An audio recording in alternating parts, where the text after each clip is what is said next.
तो हेलो दोस्तों, आज हम बात करेंगे अष्टावक्र महागीता। अष्टावक्र का ज्ञान जो राजा जनक को ज्ञान का भंडार मिला। बेशक ये बात पुरानी है, आदिकाल से चलती आ रही है, लेकिन आज के ज़माने में, मॉडर्न ज़माने में ये किसी को पसंद नहीं आएगी। लेकिन आप ज़रा सा भी धैर्य रखकर, ज़रा सा भी दिल से, सहृदय से आप इसको सुनेंगे तो आपको पता चलेगा कि जो ज्ञान, जो भंडार, जो जीवन, जो सच्चाई, जो प्रेम इन लोगों ने छुआ है, ऋषियों ने छुआ है, वो हम कभी महसूस नहीं कर पाते। जीवन का तो उद्देश्य ही एक ही चीज़ है कि प्रेम को महसूस करना, वो ज़िंदगी जीना जहाँ पे एकदम आनंद हो। ऐसे नहीं जीना कि जहाँ हर जगह लफाजी हो, गुंडागर्दी हो, चहल पहल हो, शोर शराबा हो। ये सब बिल्कुल नर्क का जीवन है। तो इससे अच्छा हम इस कहानी को समझेंगे तो हमारे जीवन में न जाने कितने बदलाव होंगे। और मैं बिल्कुल एकदम आश्वस्त करता हूँ, गारंटी देता हूँ कि आप इस विषय को एक दफ़े सुन लेंगे या फिर कहीं से आप पढ़ लें तो आपको न जाने क्या क्या न सीखने को मिल जाए। आपका न जाने कितना ही बंधन टूट जाए, न जाने कितनी समस्याएं सुलझ जाएं। तो हेलो दोस्तों, मेरा नाम है इंद्रेश और मैं अष्टावक्र गीता पे उन्हीं की लिखी हुई ये बात पर वीडियो बना रहा हूँ, जिसके द्वारा आपको सच्चाई से अवगत कराने की मैं चेष्टा कर रहा हूँ और मेरा कोई उद्देश्य नहीं है। तो शुरू करते हैं। मनुष्य आदिकाल से ही अपने विगत के बारे में जानने हेतु जिज्ञासाग्रस्त रहा है। वह सृष्टि के आरंभ से कहाँ आया, मृत्यु के उपरांत कहाँ चला जाता है, स्वर्ग नरक, मोक्ष बंधन, धर्म अधर्म क्या है, ये और ये उनके जैसे अनेक प्रश्न मानवीय जिज्ञासा में रहे। महर्षियों मनीषियों ने इन प्रश्नों को जानने के हर संभव प्रयास किए हैं और प्रायः कुछ न कुछ नया सामने आता रहा। ज्ञान की कोई सीमा नहीं, यह निराकार है, अनंत है। संसार के अनेक धर्मों ने, अनेक विद्वानों ने अपने अपने अनुभव के विभिन्न ग्रंथों की रचना करके ब्रह्मा, ब्रह्मांड, जीव और जीवन के विषय में मानव समाज को बताए। आत्मा और जगत के विषय में अनेक दर्शन हमारे सामने प्रकट हुए हैं। अनेक मतों के उपजे अनेक विचारक इन जटिल विषयों को सुलझाने की बजाय और उलझाते रहे।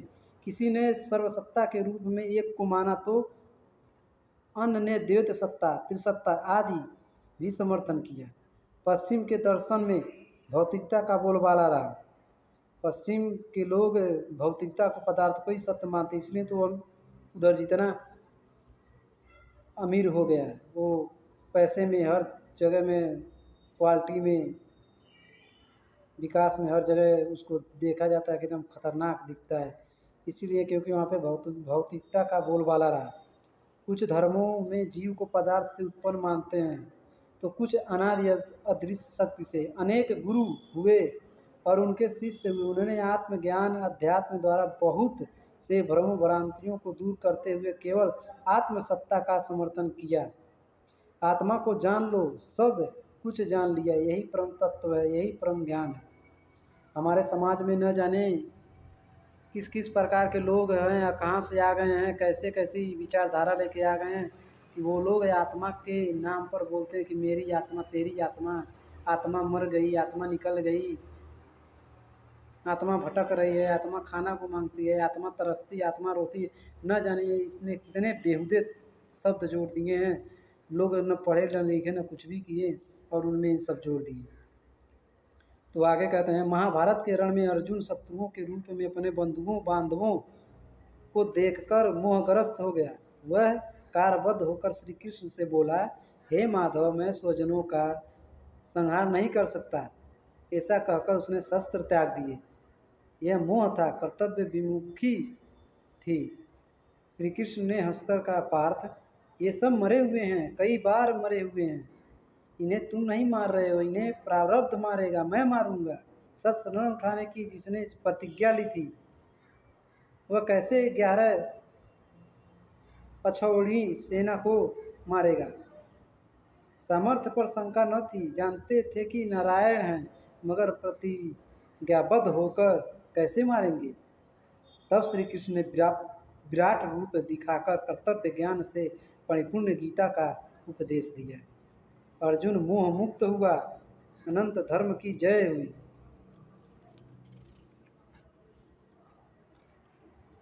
निसंदेह गीता संसार के उत्कृष्ट ग्रंथों में से एक है। इसमें जीव और आत्मा परमात्मा का विषाद विवेचन है। इसी क्रम में अष्टावक्र महागीता का उल्लेख मिलता है। अष्टावक्र एक ऐसे तत्वज्ञानी थे जिन्होंने माता के गर्भ में होते हुए भी वेदों को निरर्थक पोथियों कहकर अपने पिता को कुपित कर दिया था। इसी परिणाम स्वरूप पिता से उन्होंने विकलांग होने का श्राप पाया। जब उनका जन्म हुआ तो उनका शरीर 8 स्थानों से मुड़ा तुड़ा अर्थात वक्र था। अष्टावक्र का जो शरीर था वो 8 जगह से टेढ़ा मेढ़ा था, उनका सीधी थी ही नहीं जिस तरह हमारी होती है, 8 जगह से टेढ़ा। इसी कारण उनका नाम अष्टावक्र पड़ा। अष्टावक्र ने मात्र 12 वर्ष की आयु में मिथिला के राज दरबार में परम विद्वान बंदी को शास्त्रार्थ में परास्त करके अपने अद्भुत ज्ञान का परिचय दे दिया। मिथिला नरेश राजा जनक ने इन्हें अपना गुरु मानकर इनसे ज्ञान प्राप्त करने की याचना की। यह 12 वर्षीय मुनि कुमार को अनुभवी और यववृद्ध जनक ने यूं ही अपना गुरु नहीं माना। उन्होंने जीवन भर मूर्छता का निर्वाह किया। जनक ने एक से बढ़कर एक विद्वान मनीषी सत्संगी की थी, पर कभी उनकी जिज्ञासा शांत नहीं हुई। जब उन्होंने अष्टावक्र से कुछ प्रश्न किए तो उनके सहज स्पष्ट और सारगर्भित उत्तर मिले। जनक जैसे अनुभवी जिज्ञासु के लिए यही पर्याप्त नहीं था। उन्होंने अष्टावक्र से पूछा, ज्ञान की प्राप्ति में कितना समय लगेगा मुनि कुमार? जितना समय घोड़े को एक एड़ लगाने में लगता है। अष्टावक्र सहज उत्तर था, ऐसी उद्घोषणा कोई तत्वज्ञानी नहीं कर सकता है। फिर शुरू हुआ वह संवाद जिसने राजा जनक की जिज्ञासाओं को शीतल कर दिया। तत्क्षण वह घट गया जो अब तक कभी नहीं घटा। आत्मदर्शन हो गया और द्वैत नष्ट का नष्ट होना, इंद्रियजीत होना, इंद्रजीत होना, ब्रह्म होना, एक कड़ी पकड़ी हुई श्रृंखला हाथ में आ गई और सारी श्रृंखला खुलती चली गई। जनक विदेह हो गए। देह में रहकर भी जो देह से मुक्त वह विदेह है। अष्टावक्र महागीता का महाज्ञान पाकर ही राजा जनक विदेह हुए। अष्टावक्र महागीता को वर्तमान में उत्कृष्ट सार ग्रंथ कहा जाए तो कुछ भी अतिशयोक्ति न होगी।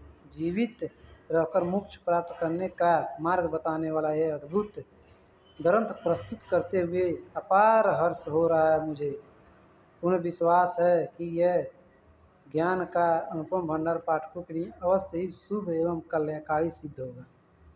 इनके लेखक है पंडित राजेश कुमार शर्मा। ये बुक अगर आपको अच्छी लगे तो ज़रूर खरीदें। इसकी कहानी जो है वो कहानी नहीं है, एक धर्म ग्रंथ के ऊपर लिखा गया है, तो इसको ज़रूर सुने। बहुत ही अच्छा और बहुत ही सुंदर है। तो इसके साथ हम अपनी वीडियो ये बंद करते हैं और आगे की वीडियो आप लोगों के लिए फिर नए प्रशंसक के साथ हम तैयार करके लाएंगे और ज़रूर सुनिएगा। धन्यवाद।